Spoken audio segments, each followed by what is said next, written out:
Tribes ziko hapa kwenu. Sijui naweza kuziita aje. Wanasema ni tribes, lakini mimi sioni. Nikitazama tribes kiukweli ziko hapa kwenu. Okay, so kila mtu ana Burundi mnaongea lugha moja. Ni lugha moja. Yes. Hapa tribe iko na lugha yake. Yes. Iko na place yake kulimetoka. Si ndio? Yes. Ukisema mtu Otieno ushajua kwao ni Nyanga. Yes, yes. Si ndio? Ukisema Mkisi ushajua Wakisi wanakuaga wapi.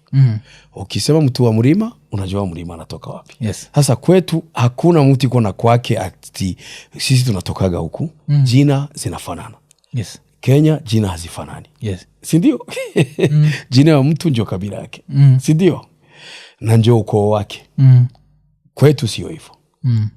Huko kabila zinakaa kila pahali. Na nafikiri ndio maana wakiuana wanaoanaga haraka sana kwa mwendo wa kasi, sababu wanakaa wote pamoja, wameoana ndani yao. Tumesoma pamoja sote Sasa mnajuaje tofauti yenu?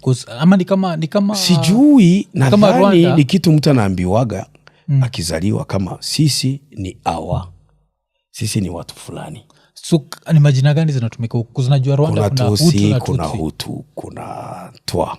Hizo hapo nasema Burundi, hizo ndio kabila zetu. Okay. Kama tukisema kabila ni kabila. Sasa lakini hakuna lugha ni moja. Wanaongea lugha moja. Na kuoana mnaoana pia. Wanaoana kati yao.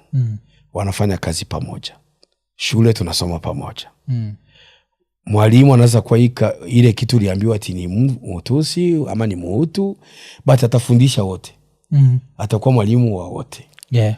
So nadhani nikitazama vile zinakaa, inaweza kuwa zilikuwaga social class. So wakafua na zipindua zikakuwa serious. Zikaanza kupinduka sasa kabila kulingana na imani ya watu vile waliamua kugrow. Vile waliamua kugrow na kule wamezaliwa. Unako mfano, ukizaliwa kwenu ni wa Katoliki, unakuwaga Katoliki. Kama ukizaliwa mahali kwa familia ni ya Kiislamu, unakuwaga na wewe pia umeshakuwa Muislamu. Sababu unapelekwaga huko ukiwa mdogo. Si ndio? So nadhani ni imani za watu zikafa zinafanya zikaleta hizo tofauti za makabila. Sasa kuuana nadhani inasababishwa na kupigania power. Okay. Kabila zikianza kupigania power, saa zile kwenye kila mtu anaamini kama maisha yake yatabadilika kikuwa kwa power, hapo ndio vita nafikiri inaanzia.